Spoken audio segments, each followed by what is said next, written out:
Question number 51 कोई मतलब सही नहीं है, बट उसके पास ऑप्शन नहीं था, ये वो वाली बात है कि इंडिविजुअल के भी कुछ राइट है, तो वो झूठ जो जान बचाने के लिए बोला गया हो झूठ नहीं होता टाइप वाली बात होगी। 5th स्टेज है, which of the following is a correctly matched pair. ठीक से matched pair, criterion referenced assessment, इससे आपको बहुत सारे क्वेश्चन आपके क्लियर हो जाएंगे। सीआरटी कहते हैं इसको। स्टैंडर्डाइज टेस्ट में 2 प्रकार के टेस्ट होते हैं, सीआरटी और एनआरटी। ठीक, अब यहाँ पे देखें सीआरटी है आपका सीटेट के 60% नंबर लाओ पास हो जाओ, तो जरूरी थोड़ी आपको स्पेसिफिक टॉपिक्स की मास्टरी हो, आप तो 60 नंबर ले आओ किसी भी तरह से, 60% ले आओ, तो ये तो गलत हो जाएगा। Norm reference assessment compares performance of that of peers to that of peers, यानी जो एनआरटीज हैं वो कंपेयर करते हैं परफॉर्मेंस दूसरे साथियों के साथ, मतलब जैसे DEET+B या KVS है वहां मेरिट बनेगी बाकी बच्चों से या बाकी जो एस्पिरेंट्स हैं उनसे, अगर आप ज्यादा नंबर ला रहे हैं तो सिलेक्शन होगा, नहीं तो नहीं होगा। तो ये एनआरटी है, बात तो सही है। फॉर्मेटिव असेसमेंट क्या है, एफए जिसको हम कहते हैं, determining what the students can do before and after the class. हाँ, ये इंप्रूवमेंट के लिए होता है, लेकिन आफ्टर द क्लास नहीं, आफ्टर द क्लास नहीं, ड्यूरिंग टीचिंग लर्निंग प्रोसेस हम कहते हैं, तो इसलिए हम कहते हैं ये गलत हो गया। सबमेटिव असेसमेंट क्या, involves paper pencil test as well as detailed accounts of non written behaviour. Non written behaviour नहीं है, बच्चे की हॉबी नहीं है, ऐसे में तो आप पेपर पेंसिल टेस्ट ही लेते हैं जनरली, तो सेकंड ऑप्शन ही यहाँ सही है एनआरटी के बारे में जो कहा गया है। 52 नंबर क्वेश्चन देखिएगा, वाइगोत्स्की के बारे में एक सवाल है, फटाफट से आपको देना है जवाब। According to Lev Vygotsky, what is the relationship between language and thought, भाषा और विचार के बीच क्या संबंध है वाइगोत्स्की के अकॉर्डिंग। पहला है language does not shape thought, ऐसा नहीं है, ऐसा उन्होंने कुछ नहीं कहा। थॉट शेप्स लैंग्वेज, ऐसा भी उन्होंने नहीं कहा, ये तो वाइगोत्स्की पियाजे कह रहे हैं ना, थॉट से लैंग्वेज डिटरमिन होती है, सुनिश्चित होती है, और थॉट विचार भाषा से पहले आता है और भाषा को सुनिश्चित करता है। Thought not only proceeds language but also determines it, ये कथन है पियाजे का कि कह रहे हैं पहले विचार आएगा फिर भाषा आएगी। वाइगोत्स्की ने ऐसा कुछ नहीं कहा या इसका उल्टा कुछ नहीं कहा। Language and thought are independent of each other, एक दूसरे से स्वतंत्र होते हैं। May be language and thought are complex inter related processes of development, ये बात हमें ज्यादा बेहतर लग रही है क्योंकि शुरुआती जीवन में तो वो इंडिपेंडेंट हैं या पैरेलल हैं, समानांतर हैं, बट एक टाइम के बाद जाके मर्ज हो जाएंगे, और थॉट और लैंग्वेज जो है मर्ज हो जाते हैं, तो हम विचार और भाषा यानी संज्ञान का विकास आपका भाषा से होता है। ये बात वाइगोत्स्की कह रहे हैं कि लैंग्वेज इंपॉर्टेंट टूल है कॉग्निटिव डेवलपमेंट में, संज्ञान के विकास में, इंटर रिलेटेड है कॉम्प्लेक्सली। ठीक, तो 4th ऑप्शन, शुरुआत के जीवन में थॉट और लैंग्वेज पैरेलली चलते हैं, समानांतर चलते हैं, फिर जाके मर्ज हो जाते हैं, ये वाइगोत्स्की कह रहे हैं। क्वेश्चन नंबर 53 देखिएगा, which of the following correctly describes culturally responsive teaching to cater to diverse groups of students. Culturally responsive teaching का मतलब है सांस्कृतिक रूप से उत्तरदायी शिक्षण, यानी वो शिक्षण जो संस्कृति का रखे ध्यान, मतलब हर तरह के बच्चे को आप इंक्लूड करके चल रहे हैं, ऐसा नहीं कि आप किसी को भी अलग थलग महसूस करा रहे हैं। ठीक, तो इंटेंशनल होनी चाहिए टीचिंग की आपकी, ये सुविचारित है, ये चीज इंटेंट है आपका कि हर एक बच्चा सीख पाए, चाहे वो किसी भी जाति संप्रदाय समूह से आता हो, कोई भी भाषा बोलता हो, अमीर हो गरीब हो व्हाटएवर, यानी किसी भी आर्थिक स्थिति से आता हो, सोशियो इकोनॉमिक बैकग्राउंड कुछ भी हो, तो इंटेंट है, इंटेंशनल है आप डाइवर्स बच्चों को सिखाने के लिए कि क्लास में हर तरह का बच्चा होगा। अडेप्टिव है, जहां जरूरत है मेथड में परिवर्तन करते हैं, स्पेशल बच्चा है, गिफ्टेड बच्चा है, एवरेज है। डिफरेंशिएटेड इंस्ट्रक्शन का पालन करते हैं, यानी डिफरेंट मेथड्स अपनाते हैं। स्टैंडर्डाइज से काम नहीं चलेगा, फ्लेक्सिबिलिटी लानी पड़ेगी। तो थर्ड ऑप्शन 1 2 3 कहीं है, हाँ थर्ड ऑप्शन में, थर्ड ऑप्शन ही सही है। आगे बढ़ेंगे नेक्स्ट क्वेश्चन पे, ये क्या कहता है भाई, क्वेश्चन नंबर 54 देखिएगा और बताइएगा। क्वेश्चन नंबर 54 ये कह रहा है change and stability in emotions पर, ये इस बार ही आया हुआ क्वेश्चन है जुलाई में, अच्छा क्वेश्चन है। Change and stability in emotions, personality and social relationships together constitute what. भावनाएं या संवेग, व्यक्तित्व और सामाजिक संबंधों में परिवर्तन और स्थिरता किस विकास में शामिल है। अब इन्होंने अगर सिर्फ इमोशंस की बात की होती तो ये पर्सनैलिटी की बात नहीं करते, सोशल रिलेशनशिप्स की बात इस तरह से नहीं करते, स्टेबिलिटी की बात नहीं करते। जनरली इमोशनल डेवलपमेंट पे पूछता है तो कहता है how you adapt in your environment because of emotions, या कुछ तो इस तरह का लिखा होता है कि जहाँ पे इमोशंस कैसे प्रभावित करते हैं, हाउ अवेयर यू आर और how do you manage your emotions, ये फीलिंग्स, ये सब इसके अराउंड कुछ होता अगर इमोशनल डेवलपमेंट पे सवाल पूछता तो। बट बात क्या हुई है, change and stability in emotions, personality and social relationships, यानी समाज में आपके इमोशंस और आपकी पर्सनैलिटी, आपके सेल्फ कॉन्सेप्ट से साइको सोशल डेवलपमेंट कहते हैं इसको, यानी साइकी, आपका मन, आपका दिमाग, आपके इमोशंस और आसपास का सोशल एनवायरनमेंट कैसे आपकी पर्सनैलिटी को बनाता है, ये साइको सोशल डेवलपमेंट में आता है, जो एरिक एरिक्सन की थियोरी है। अब जरूरी नहीं है कि आप पूरी थियोरी पढ़ने बैठ जाएं पेपर से 5 दिन पहले, है ना, और जरूरी भी नहीं है, बहुत रेयर कभी इस पे क्वेश्चन आया हुआ है, आज से 2014 वाला में या 13 में आई थिंक एक आध क्वेश्चन कभी आया है या अब आया है। ठीक, तो ये पूछी नहीं जाती थियरी, बट आपको ये दिमाग लगा लेना है कि जब बात पर्सनैलिटी की, स्टेबिलिटी की, इन सब की हो रही है तो ये शायद साइको और सोशल रिलेशनशिप्स की, यानी मन और समाज, ये आपके इमोशंस और मन जो है कैसे समाज में आपकी पर्सनैलिटी डिसाइड होती है पूरे लाइफ स्पैन में, आपकी लाइफ स्पैन थियरी भी कहते हैं इसको, जीवन पर्यंत 8 स्टेजेस हैं इनकी। तो आइडेंटिटी क्राइसिस की इन्होंने बात की है, वो आपको पता होना चाहिए कि एडोलेसेंस में व्यक्ति अपनी पहचान ढूंढ रहा होता है, व्यक्ति की जो है पहचान का संकट जिसको हम कहते हैं 12 से 18 वर्ष में, कि मैं हूँ कौन, मैं आगे क्या करूँगा, लोग मुझे किस तरह देखेंगे, ये सब होता है। तो ये इनके बारे में आप ध्यान रखिएगा। आइडेंटिटी क्राइसिस की बात एरिक्सन ने की है, एरिक्सन की थियोरी है, साइको सोशल डेवलपमेंट ही नाम है, कि आपकी पर्सनैलिटी, आपके इमोशंस और समाज मिलकर के कैसे शेप करता है आपकी पर्सनैलिटी को। बाकी तो यहाँ बनता ही नहीं है कुछ। क्वेश्चन नंबर 55, ये पर्सनैलिटी डेवलपमेंट तो आपको भटकाने के लिए जो है ऑप्शन में दिया गया था, बात तो किसी और की हो रही थी। क्वेश्चन नंबर 55 देखिएगा, how does setting mastery goals impact a students motivation and views of ability, यानी महारत हासिल करने के लिए लक्ष्य निर्धारित करने से छात्र की अभिप्रेरणा और योग्यता के बारे में विचार कैसे प्रभावित होते हैं। मास्टरी गोल की बात हो रही है, यानी आपको सब कुछ पता होना चाहिए। वो रेंचो याद कीजिए 3 इडियट मूवी का, ठीक। It often implies enhanced intrinsic motivation and belief in the entity view. देखिए एंटिटी व्यू में अगर आप बिलीव रखेंगे, एंटिटी व्यू मतलब क्षमता फिक्स है, अब फिक्स है तो फिर तो फिक्स ही है, फिर उसको बढ़ाओगे कैसे सीख के, तो ये तो नेगेटिव तरीका हो जाएगा। आपको इंक्रीमेंटल व्यू में ध्यान रखना है। It often implies enhanced intrinsic motivation and belief in the incremental view of ability, कि मास्टरी का मतलब क्या है कि मैं सीख सकता हूं, जो मुझे नहीं आता वो मैं सीख लूंगा, तो इंक्रीमेंटल है क्षमता, मास्टरी हासिल हो जाएगी, सीख लोगे, सब कुछ पढ़ लोगे, आ जाएगा समझ। एक्सट्रिंसिक पे फोकस नहीं है, ये एक्सट्रिंसिक पे फोकस नहीं है, तो सेकंड ऑप्शन ही सही है। आगे बढ़ेंगे, क्वेश्चन नंबर 56 देखिएगा। हर तरह के क्वेश्चन शामिल कर लिए हैं, इसलिए क्वेश्चन सेलेक्टेड हैं, इनको करना ज़रूरी है। एक बार आपकी आंखों से गुजर जाएंगे, पढ़ लोगे आप तो दिमाग में चीज़ें रह जाएंगी। ये वर्ड्स इंपॉर्टेंट है पेपर के लिए। A teacher asks herself, how can I provide experiences that require students to classify different types of objects in the environment and analyze their classification schemes? Which intelligence is she trying to promote in students? यानी teacher खुद से पूछ रहे हैं कि मैं क्या करूं कि जिससे बच्चों को ऐसे अनुभव मिले कि वो उन क्लासिफाई करना सीख जाएं, यानी वर्गीकृत करना सीख जाएं, जो भी एनवायरमेंट में ऑब्जेक्ट्स हैं या पौधे हैं या जो भी चीज़ें हैं, यानी उनका विश्लेषण करना सीख जाएं। एनवायरमेंट मतलब नेचर, प्रकृति में, अच्छा ये पेड़ आम का है, ये इसका है, ये उसका है, ये अगर सीखेगा तो नेचुरलिस्टिक इंटेलिजेंस को बढ़ावा देने की बात टीचर कर रही है। गार्डनर की थ्योरी 8 प्रकार की बुद्धि है, और गार्डनर कह रहे हैं मल्टीपल तरीके से लोग सीख सकते हैं। भाषा को सिखाने की बात होती है, भाषा से रिलेटेड कुछ होता तो लिंग्विस्टिक हो जाती। दूसरों की यानी अदर्स के इमोशंस, फीलिंग्स, डिजायर्स को जानने की बात होती तो इंटरपर्सनल इंटेलिजेंस हो जाती। बॉडी या फिर होल बॉडी या फिर पार्ट ऑफ द बॉडी, जैसे सर्जन जो है पूरी बॉडी का इस्तेमाल नहीं कर रहा, वो ऑपरेट करने के लिए पार्ट ऑफ द बॉडी का इस्तेमाल कर रहा है, तो सर्जन का हाईएस्ट लेवल बॉडीली काइनेस्थेटिक ही होता है। या कोई स्पोर्ट्स पर्सन है तो या तो कंप्लीट बॉडी को यूज करना या फिर पार्ट्स ऑफ द बॉडी को यूज कर पाने की जो क्षमता है सही ढंग से, वो बॉडीली काइनेस्थेटिक में आती है। तो third option is the right answer. Naturalistic intelligence को विकसित करने की वो कोशिश कर रही हैं। क्वेश्चन नंबर 57 देखिएगा और बताइएगा क्या कहना चाहता है। In order to develop critical thinking among students our teacher should, again critical thinking पे एक क्वेश्चन आता है, ये समालोचनात्मक चिंतन, यानी क्या फैक्ट है, क्या ओपिनियन है, एनालाइज करना, प्रॉपर फैक्ट्स को चेक करना, ऐसे ही नहीं है किसी ने कुछ कह दिया और मान लिया, क्रिटिकल थिंकिंग करना। ठीक है भाई वहीदा, कल ड्यूटी पे जाना है, फास्ट कर देते हैं थोड़ा। Ask only those questions which carry single answer. देखिए क्रिटिकल थिंकिंग, एनालिसिस, ये सब लगता है क्रिटिकल थिंकिंग में। एनालिसिस लगेगा, रिफ्लेक्ट करेंगे आप, विचार करेंगे, यानी डीप में सोचना पड़ेगा, यानी दिमाग पे जोर पड़ेगा। दिमाग पे जोर तब नहीं पड़ेगा जो सिंगल आंसर है, यानी भारत की कैपिटल तो बता दोगे यार, ठीक है दिल्ली है ना, नई दिल्ली है, वट एवर, तो ये क्या है, एक वन वर्ड का आंसर था, ठीक। इकोनॉमिक कैपिटल किसको कहते हैं बता दोगे, मुंबई, ये वो, जो भी आपके पास जवाब है हर चीज के। Discourage the students from asking doubts and questions, तो क्वेश्चन पूछने के लिए एनकरेज करना है, प्रोत्साहित करना है, हतोत्साहित नहीं करना। बच्चे की चिंतन पे जोर पड़ेगा जिस ऑप्शन में। Give questions that involve inferences and explanations, inference होता है निष्कर्ष पे पहुंच पाना, तो उसके लिए बहुत सोचना समझना पड़ेगा आपको, और एक्सप्लेनेशंस को भी समझने के लिए, या एक्सप्लेनेशन यानी उसकी व्याख्या को समझने के लिए, देने के लिए भी सोचना पड़ेगा, दिमाग पे जोर पड़ेगा सबसे ज्यादा इसी ऑप्शन में। इन्फ्रेंस एंड एनालिसिस को अवॉइड नहीं करना है, हमें बढ़ावा देना है, तो जहां सबसे ज्यादा सोचना पड़ेगा वो ऑप्शन सही है।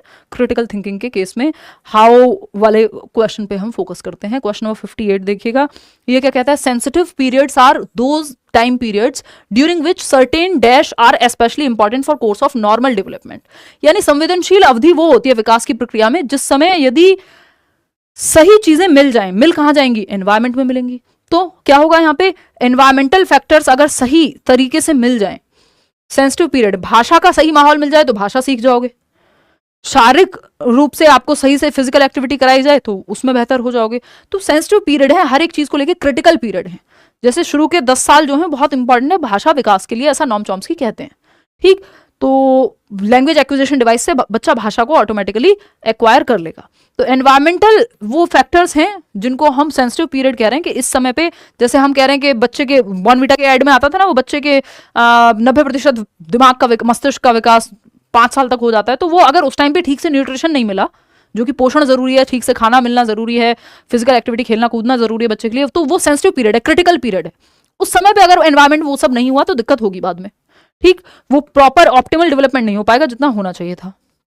तो ये एनवायरमेंटल फैक्टर्स होते हैं जो सेंसिटिव पीरियड्स हैं, क्योंकि जेनेटिक्स में तो आपके वो कोडेड है ना कि इस समय पे सही एनवायरमेंट मिलेगा तो ये क्षमताएं बेहतर हो जाएंगी। क्वेश्चन नंबर 59 देखिएगा, सुनीता अ 12-year-old girl shows exceptional musical ability. Sunita है एक 12 साल की बच्ची जिसमें संगीतीय क्षमता बहुत बेहतर है, बहुत अच्छा गाती है अपनी उम्र के हिसाब से, या बहुत अच्छे से हो सकता है कुछ म्यूजिक प्रोड्यूस करती हो, धुन बजाती हो। Both her parents are accomplished singers and they send her for classes for voice training after school. तो वॉइस ट्रेनिंग के लिए उसके जो माता पिता हैं दोनों सिंगर्स हैं, और वो जो है भेजते हैं। ये मान लीजिए आप क्या नाम है उनका, उदित नारायण और अलका याग्निक का बच्चा हो कोई, मतलब वो हस्बैंड वाइफ तो है ना, मैं श्योर नहीं हूँ, इसको चेक कर लेना, मेरे नज़र में है, शायद पता चले मैंने किसी और का नाम ले दिया। ठीक, इंटरनेट पे कुछ भी बोलना आजकल मुश्किल है।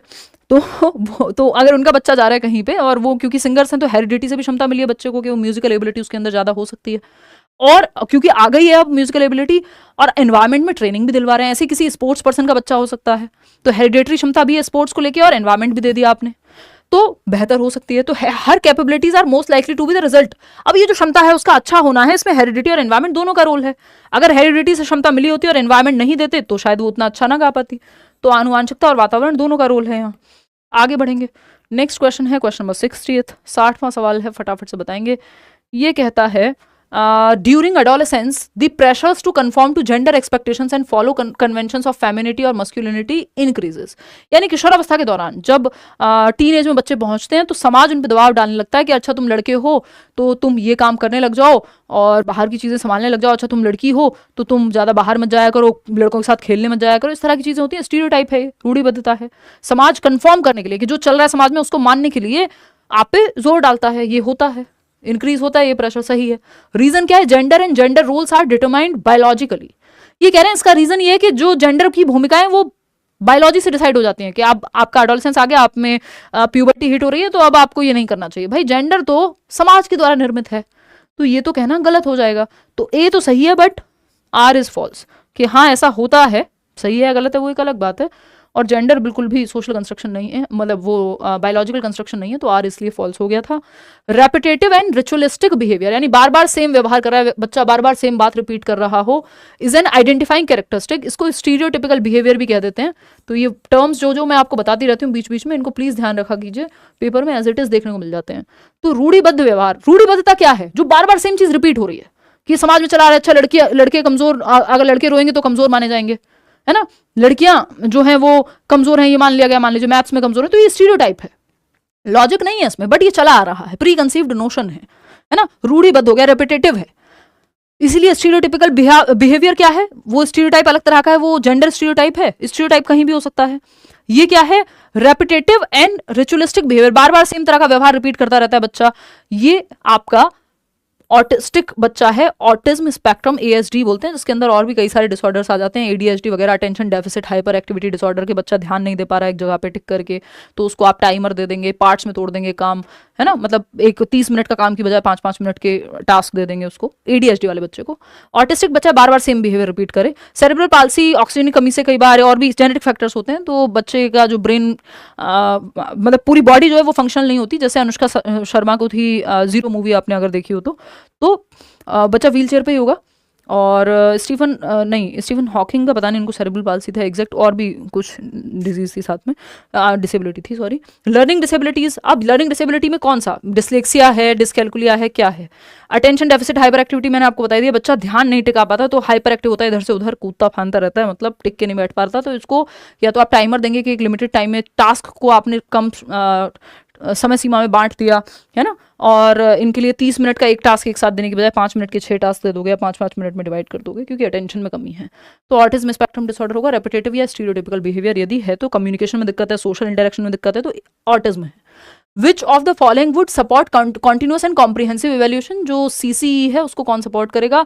स्टैंडर्डाइज्ड इंटेलिजेंस टेस्ट, जी नहीं। बेस्ट वर्क पोर्टफोलियो, सिर्फ बेस्ट वर्क का पोर्टफोलियो, तो फिर चेंज कहाँ होना है?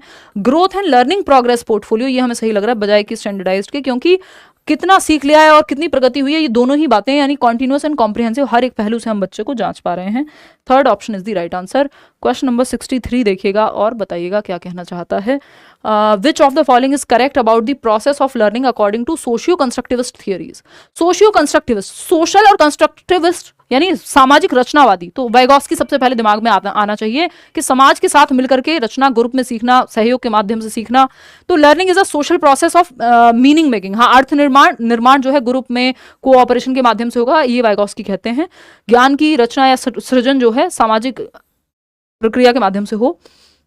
इंडिविजुअलिस्टिक प्रोसेस की बात नहीं करेंगे क्योंकि नाम ही है सोशल कंस्ट्रक्टिविस्ट, तो सोशल के लिए 2-4 लोग तो चाहिए, ठीक। Learning occurs only in a classroom of formal education, नहीं, बच्चा कहीं भी सीख सकता है, खेलते हुए भी सीख सकता है, पैसिव तो होगा ही नहीं बच्चा। तो फर्स्ट ऑप्शन ही बचता है यहाँ कि अधिगम अर्थ निर्माण की एक सामाजिक प्रक्रिया है, ये बात सोशल कंस्ट्रक्टिविस्ट व्यक्ति यानी वाइगॉत्स्की कहेंगे। क्वेश्चन नंबर 64 देखिएगा, आप लोग अभी भी कड़ी मेहनत से जुटे हुए हैं।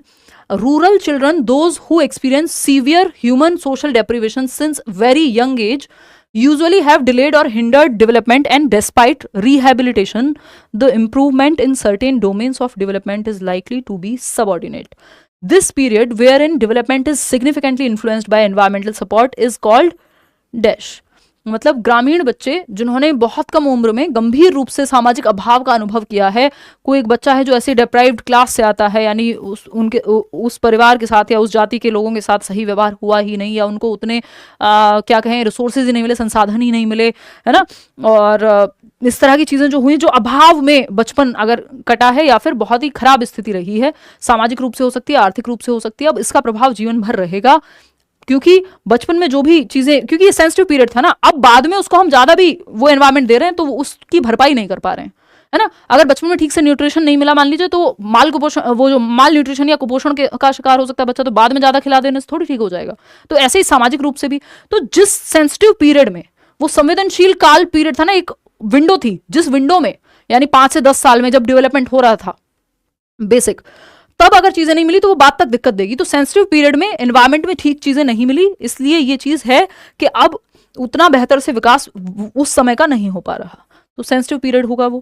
क्वेश्चन नंबर 65 देखिएगा, अच्छा सवाल है, बहुत ध्यान से जवाब दीजिएगा, इसमें आप लोग गलती करेंगे। जागृति has learn that her dog rusty is a golden retriever. तो जो है एक जागृति एक बच्ची है जिसका डॉग है, जिसका नाम है रस्टी, और गोल्डन रिट्रीवर ये ब्रीड है। ये इतनी सारी ब्रीड होती है, मुझे दिल्ली आके पता चला, जब मैं बुलंदशहर में थी तो 2-4 का भी नाम मुश्किल से पता था, है ना। वहाँ तो वो अपना वही देसी कुत्ते आराम से गाँव में घूमते मस्त। तो अगर हम बात करें, एक आध कभी आपको वो टफी देख के हमें पता लगा था, अच्छा ये पमेलियन होता है ना, और या पमेलियन भी होता है, ये भी पता नहीं कब पता लगा होगा। वो टफी समझिए ना, वो हम आपके हैं कौन। तो अगर हम बात करें यहाँ पे, तो गोल्डन रिट्रीवर की जब हम बात कर रहे हैं, यहाँ एक प्रजाति है, ठीक। तो rusty is a golden retriever, dog की एक प्रजाति है। When she sees another dog that looks similar to Rusty but is a different breed, अब वो एक और डॉग देखती है जो उसके डॉग रस्टी के जैसा दिखता है, बट ब्रीड कोई और है, कोई भी हो सकती है ब्रीड, दुनिया भर की ब्रीड तो मतलब बहुत सारी हैं डॉग्स की। She calls it a dog too। अब जब वो देखती है कि थोड़ा सा डिफरेंट दिखता है बट रस्टी के जैसा दिखता है, तो वो कहती है हाँ ये भी एक डॉग है, ये भी एक डॉग है। According to Jean Piaget's theory of cognitive development, which concept does this demonstrate, यानी जीन पियाजे के संज्ञानात्मक विकास के सिद्धांत के अनुसार यह किस अवधारणा को प्रदर्शित करता है, बताइएगा किस अवधारणा को प्रदर्शित करेगा भाई पियाजे की? एसिमिलेशन को, ईगोसेंट्रिज्म को, ऑब्जेक्ट परमानेंस या कंजर्वेशन। देखो यहाँ वॉल्यूम, क्वांटिटी, काइंड, ये सब की बात हो नहीं रही है। कोई ऑब्जेक्ट परमानेंट हो गया है, out of sight out of mind, ये भी कोई बात नहीं हो रही है कि गुड़िया छिपा दिया आपने या गुड्डा छिपा दिया, मतलब व्हाटएवर, कोई एक खिलौना है वो छिपा दिया और बच्चा फिर भी ढूंढ रहा है, तो ऑब्जेक्ट परमानेंस कह देते हैं हम, है ना। ईगोसेंट्रिज्म, बच्चा सेल्फ सेंटर्ड है, ऐसी भी कोई बात नहीं है। तो ये तो ऑप्शन इतने आसान है, पेपर में आया हुआ क्वेश्चन अपनी तरफ से नहीं बनाया है, फिर कभी आप कहो हाँ पेपर में तो मुश्किल क्वेश्चन आते हैं, ये तो आपने आसान दे दिया, क्योंकि आपकी कंडीशनिंग कर दिया लोगों ने कि पेपर में सिर्फ मुश्किल ही क्वेश्चन आते हैं। और अगर आप लैंग्वेज पढ़ के नहीं समझेंगे तो आसान क्वेश्चन को भी गलत कर देंगे, क्योंकि आपको लगेगा पेपर में तो आता ही नहीं, जब पेपर में आएगा भी तब भी आप कहोगे नहीं नहीं ये कैसे, हम तो मुश्किल जवाब लगाएंगे। ठीक, तो समायोजन यहाँ पे सही आंसर है। अगर यहाँ एकोमोडेशन भी, समायोजन ये या तो फिर इन्होंने हिंदी में गड़बड़ की है ना, क्योंकि हाँ सही है समायोजन, वो आत्मसातीकरण होना चाहिए था यार हिंदी में, आत्मसातीकरण मैं लिख देती हूँ, क्योंकि एसिमुलेशन का जो है हिंदी मतलब यही होता है, समायोजन एकोमोडेशन को कहते हैं। और अभी एकोमोडेशन यहाँ पे हुआ नहीं है, यहाँ पे सिंपल बच्चे के ब्रेन में जो स्कीमा था, existing knowledge, previous knowledge, old knowledge जो दिमाग में सेट था, फीडेड था पैटर्न, वो था कि अच्छा मेरा जो डॉग है वो है गोल्डन रिट्रीवर, एक नया ब्रीड देखा मिलता जुलता है, अच्छा चलो ये भी डॉग है, तो जो उसने एसिमुलेट किया हुआ है वही तो प्रेजेंट किया है, उसने ये थोड़ी कहा कि ये भी गोल्डन रिट्रीवर है। तो फिर वहां पे डिसबैलेंस होता, फिर वो नया स्कीमा बनाती, एकोमोडेट करती, मॉडिफाई करती, ये सब तो हुआ ही नहीं ना। उसने डॉग देखा और डॉग बोला, ब्रीड मैच करती है नहीं करती वो सब अलग कहानी है। जैसे बच्चे ने, सीता एक बच्ची है जो बहुत बार क्वेश्चन हम डिस्कस करते हैं आया हुआ है, जो दाल चावल मिक्स करके खाना सीखती है, ठीक है एसिमुलेशन है।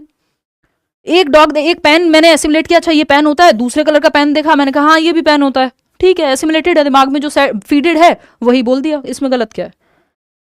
एकोमोडेट तो तब होता जब कुछ मॉडिफाई करना पड़ता। क्वेश्चन नंबर 66 देखिएगा, तो ऐड जो किया हुआ है ब्रेन में वही सामने दिखा है। क्वेश्चन नंबर 66 देखिए, teachers should encourage children to think of ability as dash and failure as dash. तो टीचर्स को यानी शिक्षकों को चाहिए कि बच्चों को योग्यता को कैसा माने, एबिलिटी को कैसे देखें। अभी बात की थी इंक्रीमेंटल देखें कि बढ़ोतरी की जा सकती है, भाई क्षमता को बढ़ाया जा सकता है। आज 70 नंबर आ रहे हैं, हमेशा नहीं आते रहेंगे, अगर मेहनत करोगे 140 भी आ जाएंगे, ठीक। एंड फेलियर क्या है, फेलियर है अपॉर्चुनिटी फॉर इंप्रूवमेंट, ह्यूमिलिएटिंग नहीं कि अब आप जलील करोगे बच्चे को, अपमान करोगे, नहीं।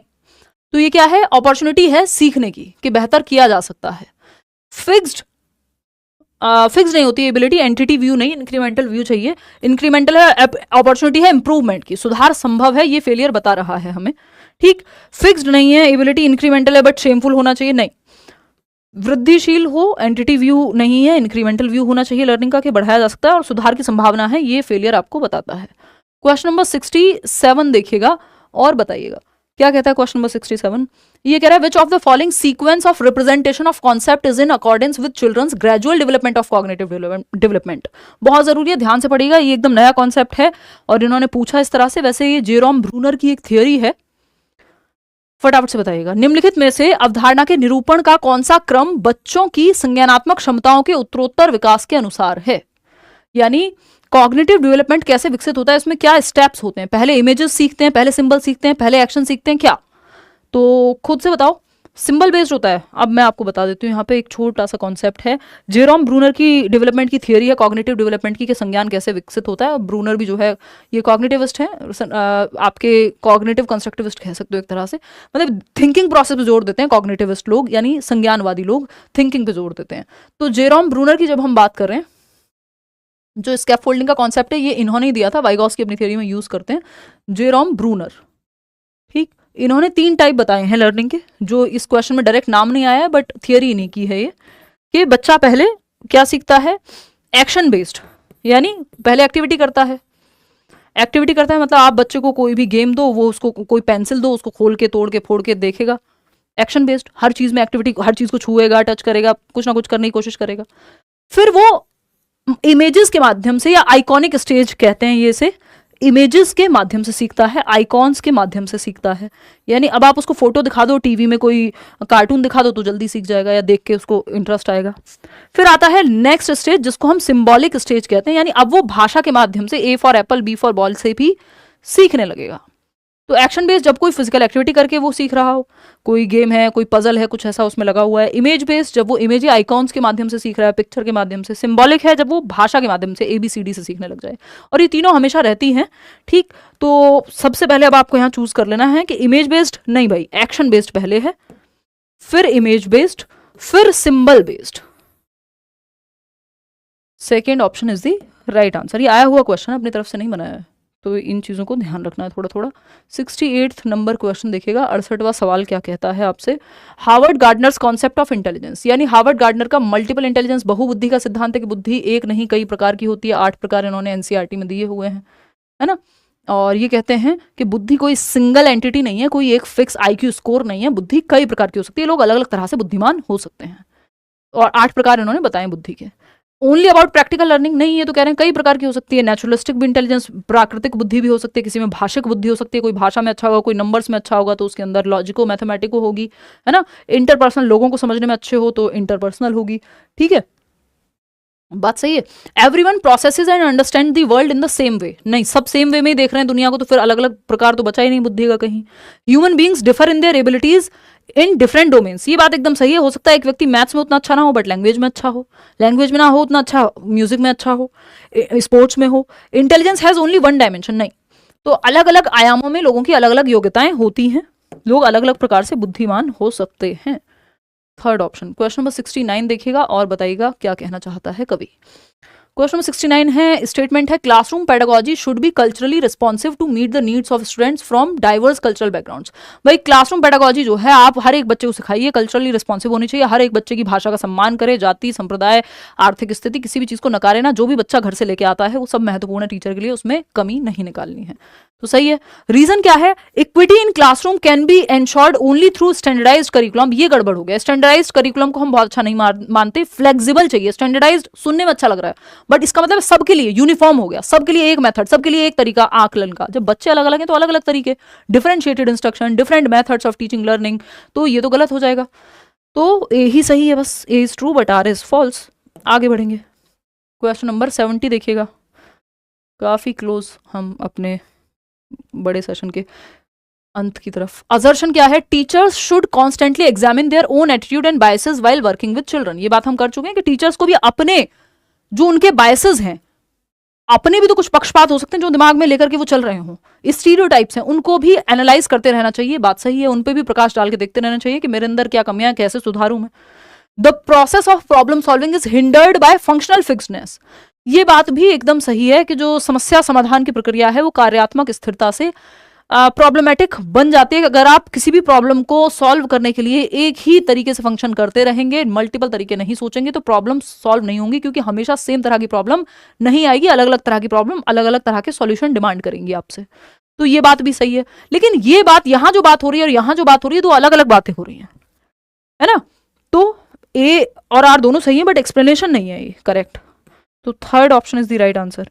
आगे बढ़ेंगे क्वेश्चन नंबर 71 पे। असर्शन रीजन क्या है भाई, while some children start babbling and uttering 2 word sentences at 12 months, others don't do this till they are 20 months। यानी बैबलिंग होता है 6 महीने में शुरू हो जाती है, जिसमें बच्चा सिंगल सिलेबल बा, मा, इस तरह के शब्द सिंगल सिलेबल बोलना शुरू कर देगा। And uttering 2 word sentences at 12 months, कुछ बच्चे हो सकते हैं जो एक साल में 2 वर्ड के सेंटेंस बोलना शुरू कर दें, हालांकि 2 साल तक होती है स्टेज, लेकिन पहले आ गया। एक बच्चा है जो 20 महीने तक भी नहीं बोल रहा। अब development milestones are only suggestive and development of individual children can be quite varied. यानी डेवलपमेंटल माइलस्टोन्स क्या होते हैं, समाज की आपसे आकांक्षाएं हैं कि इस उम्र तक तो ये काम आप कर ही लेंगे, इतने साल के हो गए अब तो शादी कर ही लेनी चाहिए, नौकरी लग ही जानी चाहिए, है ना। या फिर अब बच्चा इतना बड़ा हो गया खुद से पानी लेकर के पी लेगा, ये शब्द तो बोलने लगेगा, अभी तक बोल क्यों नहीं रहा है। तो ये सामाजिक अपेक्षाएं हैं आपसे डेवलपमेंट की एज के अनुसार या स्टेज के अनुसार, लेकिन ये फिक्स नहीं है, सजेस्टिव है कि इस उम्र में इतना कर ले बच्चा। सारे बच्चे सेम एज में सेम ही टाइम पे करने लगे जरूरी नहीं है। तो ये बात एकदम सही है कि अलग अलग लोगों का डेवलपमेंट अलग अलग हो सकता है, माइलस्टोन सजेस्टिव है, सांकेतिक हैं, और ये भी सही है कि हो सकता है ऐसा बच्चे के साथ। तो आर इज दी करेक्ट, दोनों ही सही है, यहाँ पे एक दूसरे का एक्सप्लेनेशन भी सही है। डेवलपमेंटल माइलस्टोन को डेवलपमेंटल टास्क भी कहते हैं कि हर एक एज के अनुसार जो टास्क समाज ने आपको दिए हैं। क्वेश्चन नंबर 72 देखिएगा, inclusive education assumes that we should change the dash to fit the dash. ये तो मैं आपके साथ डिस्कस भी कर रही थी, फटाफट से बताओ कि समावेशी शिक्षा ये कहती है कि हमको डैश को बदलना चाहिए, डैश को इंक्लूड करने के लिए, तो हमको सिस्टम को बदलना है बच्चे को इंक्लूड करने के लिए, है ना।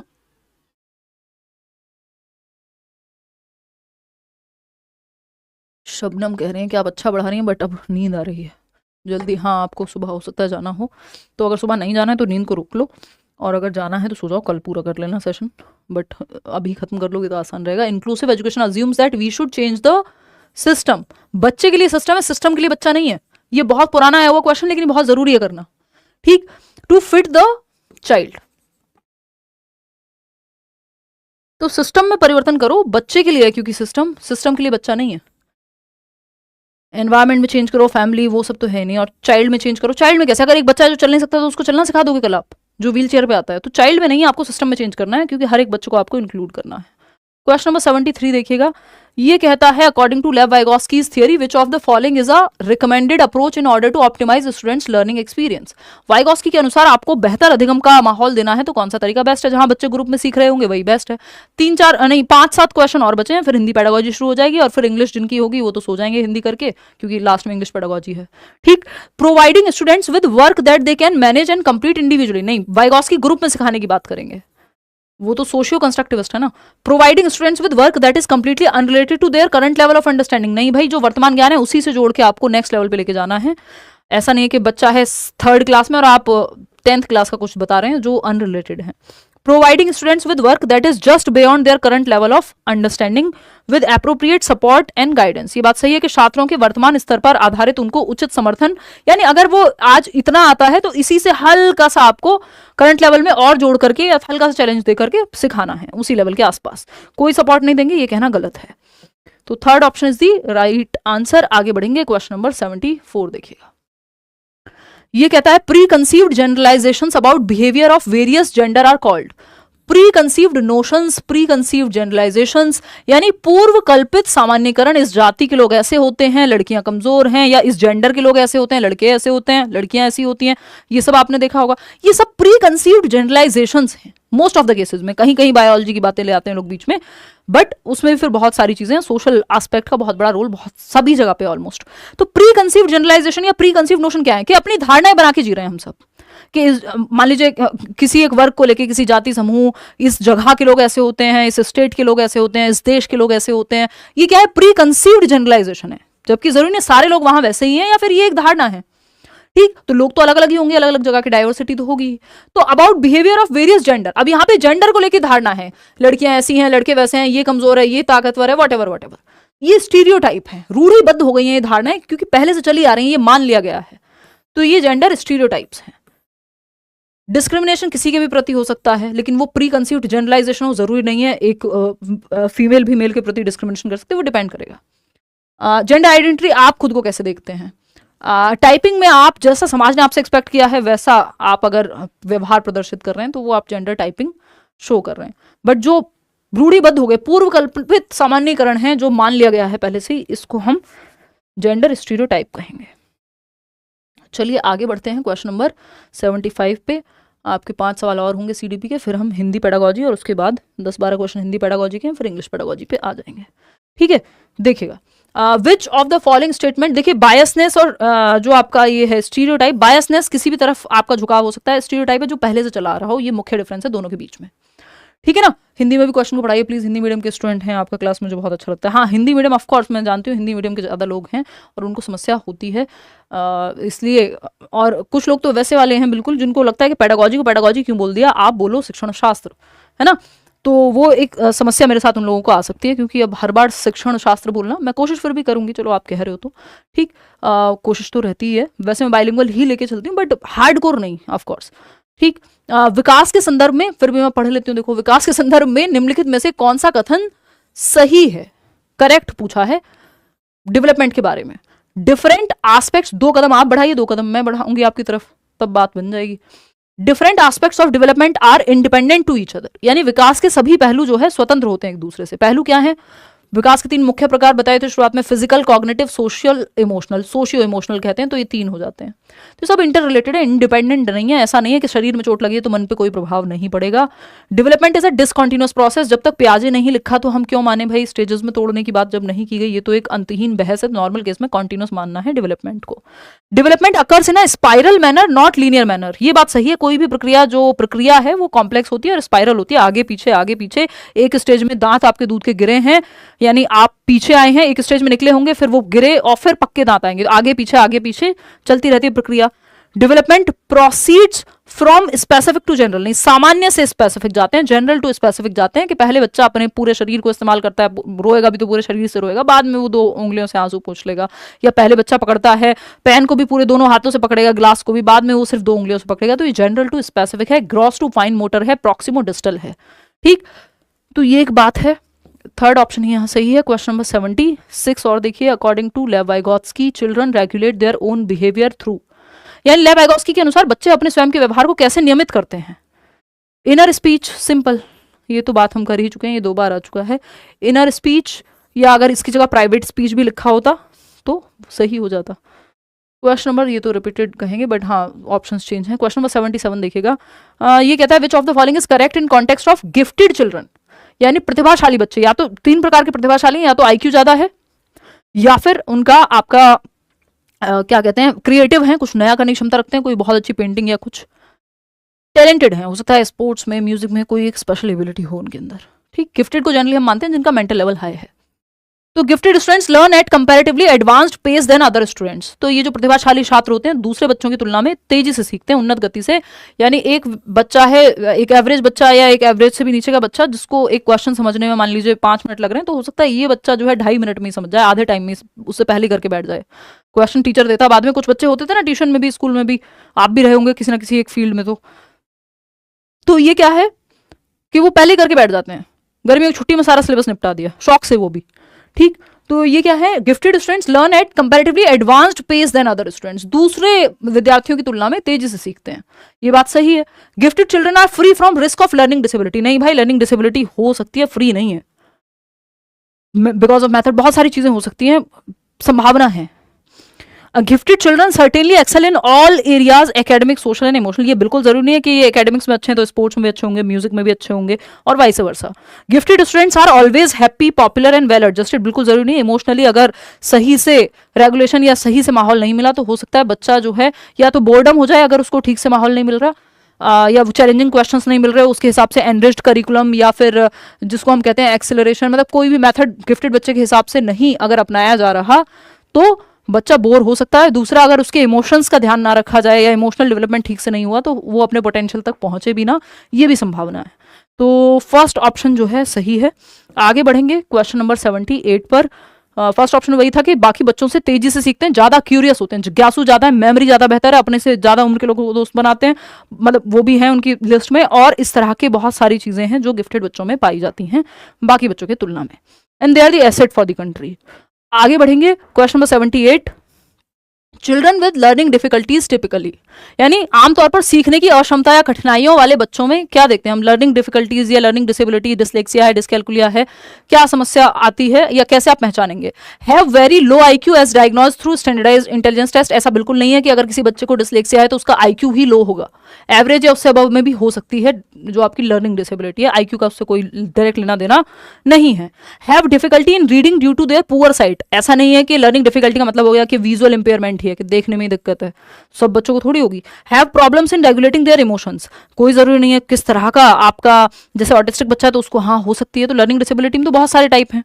फिर है have confusion with letter and alphabets that look alike, हाँ ये लर्निंग डिसेबिलिटी का एक एग्जाम्पल है, बाकी नहीं है, कि क्योंकि ये तो विजुअल इंपेयरमेंट हो गया ना, अगर बच्चे को देखने में दिक्कत है तो।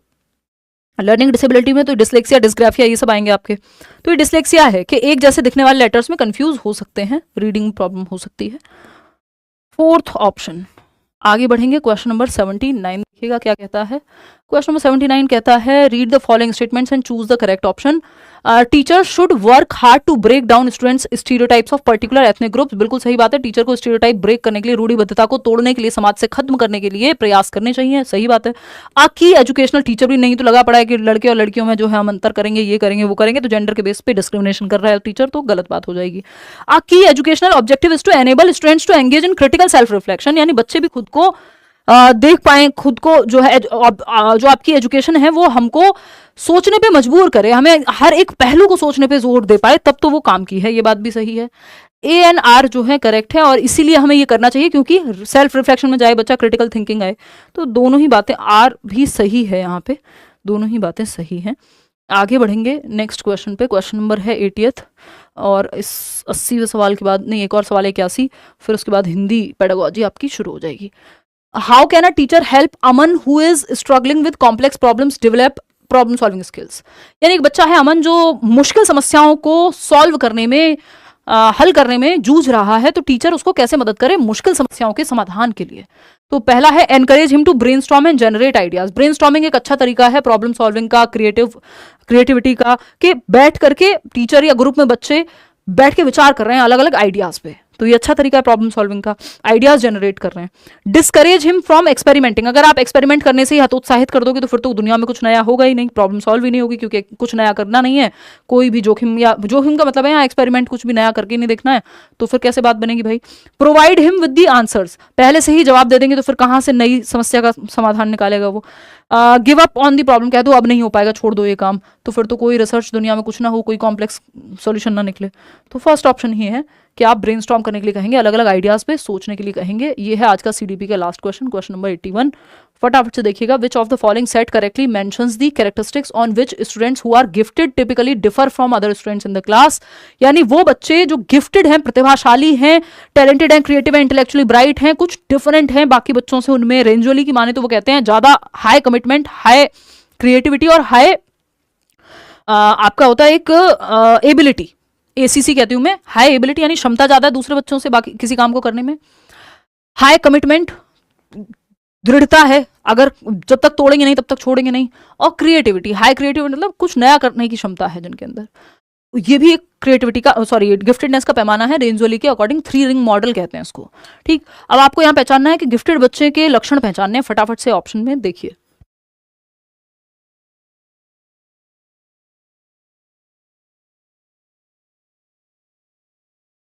देखिएगा, पहला ऑप्शन है एडवांस्ड डेप्थ ऑफ अंडरस्टैंडिंग, यानी समझ की जो है अग्रवर्ती गहनता होती है, यानी डीप में समझते हैं चीजों को, सही है। फास्ट पेस ऑफ लर्निंग, जल्दी सीखते हैं। Higher dependence on others for understanding, higher dependence नहीं होती दूसरों से समझने की, तो कंपैरेटिवली थोड़े से इंडिपेंडेंट हैं, खुद से भी सॉल्यूशन तक पहुंचने की कोशिश में लगे रहेंगे। रैपिड फिजिकल डेवलपमेंट, अब ये भी कोई जरूरी नहीं है कि शारीरिक विकास बहुत तेजी से ही हो, तो हम यहां कहेंगे कि ए और बी जो है वो सही है। आगे बढ़ेंगे। ये थे आउट ऑफ 81 कितने ठीक हुए वो भी आप कमेंट में बता सकते हैं बाद में, नहीं तो एक साथ ही जांच लेंगे। अभी कुछ क्वेश्चंस और हैं, इनमें और डटे रहना है। अनु बस कर रहे हैं भाई, कल ऑफिस जाना है ना। हाँ, 10-12 क्वेश्चन हिंदी के हैं, फिर 10 एक क्वेश्चन है इंग्लिश के, 106 क्वेश्चन है, ज़्यादा नहीं है, 15-20 क्वेश्चन मुश्किल बचे हैं। निम्नलिखित कथन पढ़ें। मौन विधि भाषा अधिगम को मानसिक गतिविधि के रूप में स्वीकृत करती है, यानी साइलेंट रीडिंग की बात हो रही है ना। तो मानसिक गतिविधि मेंटल एक्टिविटी के रूप में स्वीकृत करती है। हाँ, एक मेंटल एक्टिविटी है जब आप पढ़ रहे हैं तो ठीक है ना। साइलेंट रीडिंग में आप चीजें समझ भी रहे होते हैं, कॉम्प्रिहेंड भी कर रहे होते हैं। मौन विधि में शिक्षार्थी एक वैज्ञानिक या अन्वेषक है जो अनुभवों और अवसरों के आधार पर भाषा के प्रति अपनी समझ बना रहा है। ये बात भी सही है।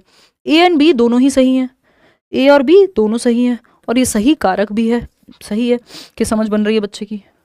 क्वेश्चन नंबर 83 देखिए। 83वां सवाल कहता है भाषा की कक्षा में अध्यापक और विद्यार्थी के बीच संबंध कैसा होना चाहिए, यानी टीचर और स्टूडेंट के बीच में कैसा संबंध होना चाहिए। सीडीपी बहुत हेल्प करता है आपकी हिंदी इंग्लिश पेडागोजी में। फटाफट से बताइए। 12 बजते बजते, हाँ बिल्कुल कह रहे हो, आधे ही लोग रह गए। देखिए, तो भाषा की कक्षा में अध्यापक और विद्यार्थी के बीच 81वें क्वेश्चन में 81 में आपको है कंफ्यूजन, अभी दोबारा डिस्कस करेंगे, डोंट वरी। रिया इंस्टा पे बात करें, पढ़ लो रिया को, इंस्टा पे बाद में बुला लेना, पेपर आएगा फिर रोते फिरना, पापा को कहना रिया से बात कर रहा था, वो बताओगे नहीं ना, मम्मी को बताओगे, किसी को नहीं बताओगे, फिर तो कहोगे पढ़ाया नहीं था ठीक से, बैच में पढ़ाई नहीं हुई थी, यूट्यूब पे नहीं पढ़ा था, दुनिया भर की बातें कहोगे। फिर आप जो विफलता है, फेलियर है, उसको आप कहोगे कि ये एक्सटर्नल एट्रीब्यूशन पे डाल दीजिएगा। अभी जो थियोरी आपके साथ डिस्कशन की थी कि टीचर ने अच्छा नहीं पढ़ाया था, पेपर मुश्किल आ गया था, दुनिया खत्म हो गई थी, फिर नहीं कहोगे कि मैं वहाँ चैट में जाकर के आंसर करने की बजाय पोल में मैं लगा पड़ा था, रिया आ जाओ इंस्टाग्राम पे बात करें, हैं। बहुत खुशी की बात है, आ जाओ, मैं कुछ और नहीं कहना चाहती हूँ। देखो, भाषा की कक्षा में कर लेना रिया से बात, कौन मना कर रहा है, पेपर दे लो यार, अभी पढ़ने की जगह पे पढ़ लो। देखो एक बार क्वेश्चन नंबर 83 देखिए। भाषा की कक्षा में अध्यापक और विद्यार्थी, बहुत बढ़िया भाई। भाषा की कक्षा में अध्यापक और विद्यार्थी के बीच कैसा संबंध होना चाहिए। पहला ऑप्शन है अध्यापक व्याख्या करने वाला और विद्यार्थी श्रोता होना चाहिए। क्यों भाई, फिर तो ये तो टीचर एक्टिव है, बच्चा निष्क्रिय हो गया, टीचर सक्रिय है, हमको दोनों सक्रिय चाहिए। अभी तो बताया था चाइल्ड सेंटर्ड एजुकेशन में, है ना। फिर अगर हम बात करते हैं अध्यापक सत्ताधारी और विद्यार्थी मौन ग्रह, तो यहाँ पे बच्चा भी हमें सक्रिय चाहिए, टीचर और स्टूडेंट दोनों एक्टिव हैं, आपस में साझेदार होने चाहिए, बिल्कुल। अध्यापक निर्देशक और विद्यार्थी अनुसरण करता नहीं, तो यही तो बात अभी हम कर रहे थे प्रगतिशील शिक्षा में या शिक्षक बाल केंद्रित शिक्षा में, टीचर और स्टूडेंट दोनों एक्टिव हैं, तो टीम का पार्ट है, साझेदार हैं। Third option. 84 देखिएगा, समूची पाठ्यचर्या में भाषा यानी लैंग्वेज अक्रॉस करिकुलम बोलते हैं इसको अंग्रेजी में, का केंद्र बिंदु किस पर होना चाहिए। समूची पाठ्यचर्या में भाषा यानी पूरी पाठ्यचर्या में भाषा के माध्यम से आप सब कुछ सीख रहे हैं। देखिए कोई कह रहा है रिया फेमस हो गई। सभी कक्षाओं में मुख्यतः, हाँ मतलब हमारे यहाँ गला बैठ जाए पढ़ा पढ़ा के बोल बोल के और इनको जो है चैटिंग करनी है रिया से।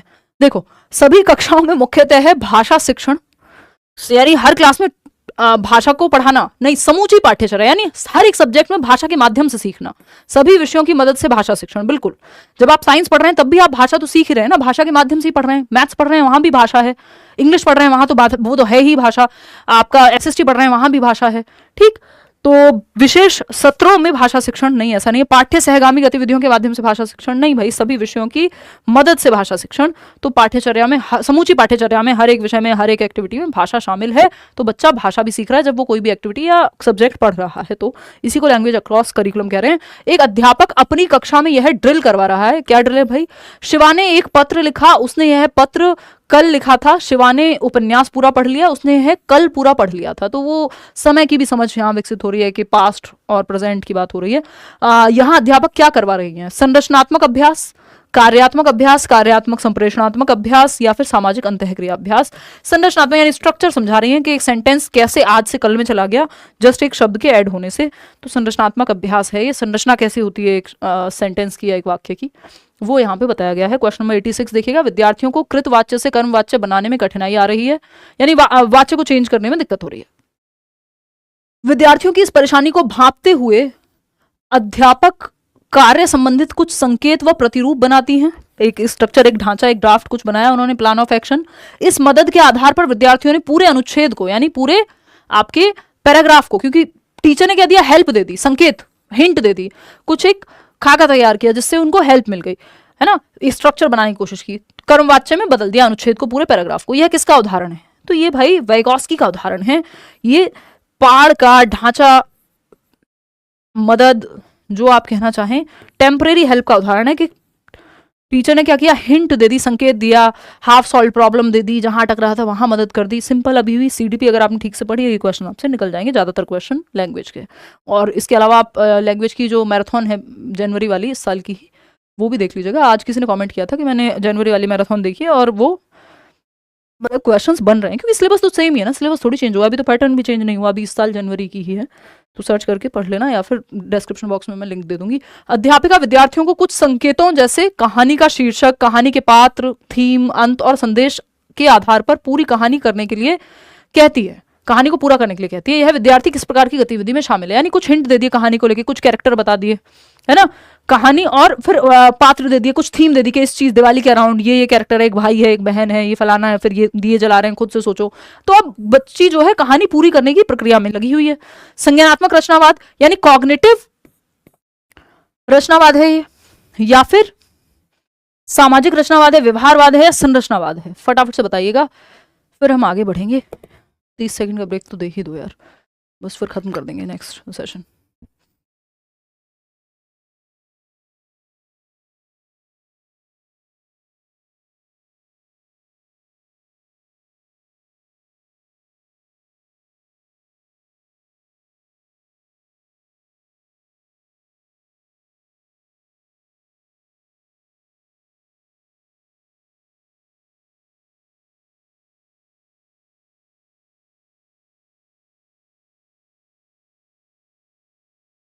इंग्लिश के भी हाँ कराऊंगी, लास्ट में है क्वेश्चंस। तो ये संज्ञानात्मक संरचना, अब बच्चे को सोचना पड़ेगा कहानी पूरा करने के लिए, थिंकिंग, चिंतन प्रक्रिया लगेगी, सिर्फ ग्रुप में नहीं कर देगा तो सामाजिक नहीं होगा, यहाँ संज्ञानात्मक है, थॉट प्रोसेस भी लगेगी और रचना करनी पड़ेगी, तो कॉग्निटिव कंस्ट्रक्टिविज्म हो जाएगा, जिसकी ब्रूनर की बात करते हैं, जिसमें थिंकिंग इन्वॉल्व है आपकी। क्वेश्चन नंबर 88 देखिएगा, अध्यापिका अपने विद्यार्थियों से उसकी पहली हवाई यात्रा कहानी पर चर्चा करती है और फिर इसको कक्षा के सामने अभिनीत करने के लिए कहती है। अभिनीत बोले तो एनेक्ट करने के लिए, रोल प्ले करने के लिए, या इसको जो कहानी इस पे एक्ट करना है, रोल प्ले करना है, वॉटेवर करने के लिए कहती है। अध्यापक विद्यार्थियों में क्या विकसित करना चाहती है, अध्यापिका जो है या वॉटेवर, हाँ मतलब टीचर, अध्यापिका ये यहाँ पे लिखा नहीं है पूरा। तो पहला है रचनात्मकता, हाँ क्रिएटिविटी भाई, क्योंकि जो यात्रा, हवाई यात्रा, पहली हवाई यात्रा, लगता है इंसान को भाई हवा में उड़ के गया है, तो सबको याद रहती है पहली हवाई यात्रा, है ना। तो रचनात्मकता कुछ क्रिएटिव, कुछ नए ढंग से बताएगा बच्चा अपनी कहानी जब कहेगा, तो उसमें रचनात्मकता होगी, कुछ नयापन होगा। संप्रेषण यानी कम्युनिकेशन बेटर होगा, हाँ लिखेगा, अपनी बात को बताएगा और फिर बाद में उसको एक्ट भी करेगा, बोलेगा जहाँ पे रोल प्ले कर रहा है, तो ये सब तो बेहतर होगा। सहयोग भी लगेगा क्योंकि 4 बच्चे मिलकर के कनेक्ट कर पाएंगे। समालोचनात्मक चिंतन यहाँ पे सच नहीं लग रहा है कि कोई एनालिसिस करा हो बच्चे ने, कोई बहुत रिफ्लेक्ट कर लिया हो, और चारों ऑप्शन का हमारे पास उदाहरण भी नहीं है, तो ए बी और सी ही हमें चुनना पड़ेगा। ए बी सी है फर्स्ट ऑप्शन में। कहाँ है? फर्स्ट ऑप्शन में। आगे बढ़ेंगे, क्वेश्चन नंबर 89 देखिएगा क्या कहता है। सिद्धांतों को ध्यान में रखते हुए उन उपागमों की पहचान करें जो इन सिद्धांतों का अनुसरण करते हैं। यानी वो अप्रोच देखनी है जो सिद्धांतों के बारे में सही है। बोली जा रही और लिखित सामग्री की संरचना और व्याकरणिक विशेषताओं का प्रत्यक्ष रूप से शिक्षण, ठीक है। जो भी आपका स्ट्रक्चर है उसको आप लिख करके व्याकरण की विशेषताओं को, इन सबको बढ़ा रहे हैं। सामाजिक और सांस्कृतिक संदर्भों से बोली जा रही और लिखित सामग्री का जुड़ाव बनाना, कनेक्ट कर रहे हैं। ऐसे कार्य इकाइयों की योजना बनाना, यानी आप बेसिकली यूनिट प्लानिंग कर रहे हैं जिनका मुख्य केंद्र बिंदु समूची सामग्री के आधार पर कौशल विकसित करना है। पूरे टोटल कंटेंट को लेकर के एक स्किल डेवलप कर पाए बच्चा। बात तो सही है नहीं? कार्य आधारित भाषा अधिगम है, ये पाठ्य आधारित है। सहकारी एक काम दिया हुआ है जिसमें ये सारी एक्टिविटी होती है। टास्क बेस्ड लर्निंग कहते हैं इसको, TBLT, कि एक टास्क के अराउंड आप एक्टिविटी कर रहे हैं। टास्क बेस्ड लैंग्वेज टीचिंग, भाषा सीख रहे हैं अलग अलग टास्क के माध्यम से, कि ये करो, अब ये करो, अब ये करो। TBLT कहते हैं इसको, कार्य आधारित भाषा शिक्षण। बच्चे एक्टिव रहते हैं इसमें। क्वेश्चन नंबर 90 देखिएगा। हिंदी और इंग्लिश की जो पेडागोजी है, इवन सारी ही लैंग्वेजेस की, वो आजकल ट्रांसलेटेड ही आने लगी है, तो इसको आप ध्यान में रखें। अगर हम देखें, फिर आता है 90th क्वेश्चन, निम्नलिखित प्रदत्त कार्य को पढ़ें और ये जो असाइनमेंट वर्क दिया है, होमवर्क दिया, whatever you want to call it, और क्रियान्वयन की दृष्टि से क्रम दें, कैसे इसको एक्शन में लेके आएंगे। अधिगम गतिविधि की अभिकल्पना करना, यानी जो भी लर्निंग एक्टिविटी हुई है उसको इमेजिन कर रहे हैं। निर्देश देना, मॉनिटरिंग और विद्यार्थियों की प्रगति का आकलन करना, किस हद तक सीखा है, कहाँ इंप्रूवमेंट की जरूरत है। पाठ्यक्रम के उद्देश्यों का उल्लेख करना, कि जो आपका सिलेबस है उसका क्या ऑब्जेक्टिव है पढ़ाने का। टॉपिक, थीम और स्थितियों को चिन्हित करना। सारी बातें सही है, बच्चा एक्टिव है हर जगह पे। CABD या ABCD जो आप कहना चाहें, फोर्थ ऑप्शन में ही है। ये क्या CBAD, क्या इन्होंने क्या कहा था? क्रियान्वयन की दृष्टि से क्रम दें। ओके, क्रम हम ही को देना है, रुको।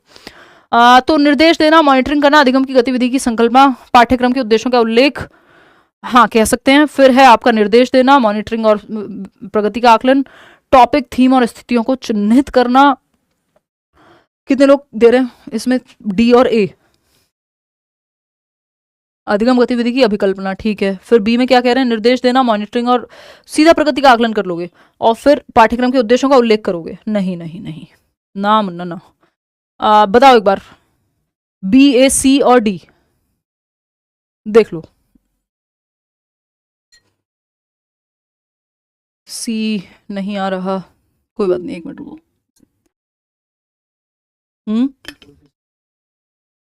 दे दो।